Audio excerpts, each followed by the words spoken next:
Okay, I want to talk to you today about the process that I used to get to med school. So the first thing I did once I realized that that was indeed the route I was going to take, I met with my advisor and we came up with a strategy. When I first started my undergrad 5 years ago, I was able to first start out with my liberal arts classes, which gave me an incredibly high GPA, right around a 3.8, close to a 4.0. And I knew eventually that GPA would take a hit, but I used a minor in order to keep my GPA up. Now, med schools do look at your individual grades as far as science and chemistry and math, but your overall GPA does play in to the to what they're reviewing and how they go through your application.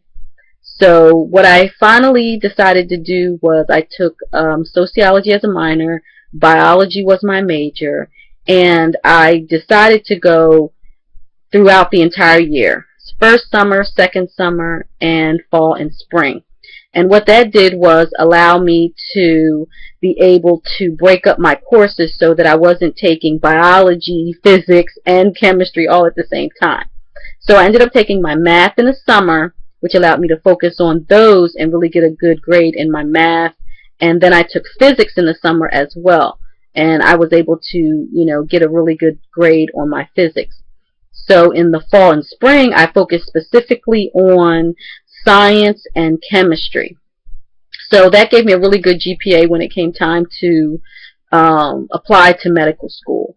Then once I got on AMCAS I think it was last spring, which was 2013, I went in and I wrote my letter stating why I wanted to be a doctor. I uploaded my grades. And the one thing I want everyone to understand is you can also apply for FAP, which is Financial Aid Program, which helps you get a decrease in your cost to take the MCAT and the amount of money you'll have to pay when applying to each university. I was able to get accepted based on my criteria, and this really helped me because I was able to apply to about 14 schools for less than, I believe it was $150. And I also was able to take the MCAT for $100. So this really is helpful to those students who face some financial difficulty. So do that right away as soon as you know it's time for you to go on to AMCAS and get your letters of recommendation and fill out all the necessary requirements.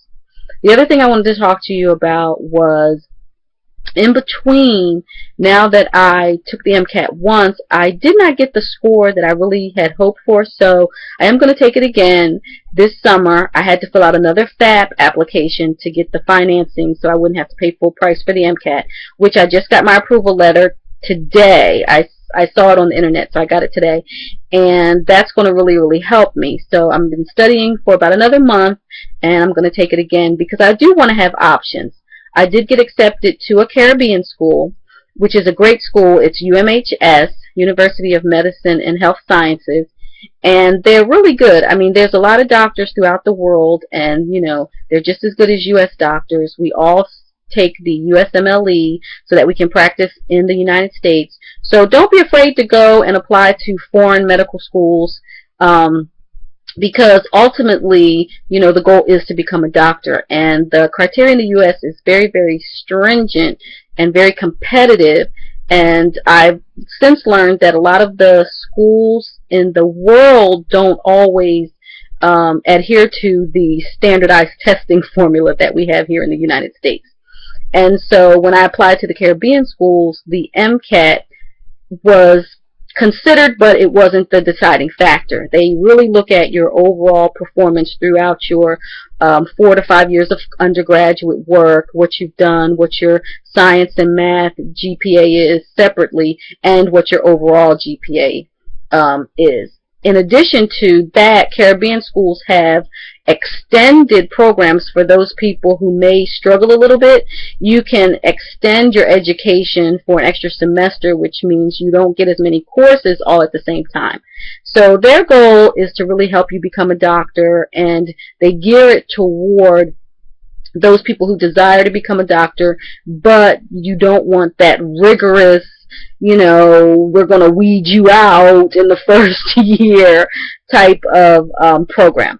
So I'm excited about where I'm going. I hope that some of this information is helpful to you, and good job and good luck on getting into med school. Thank you.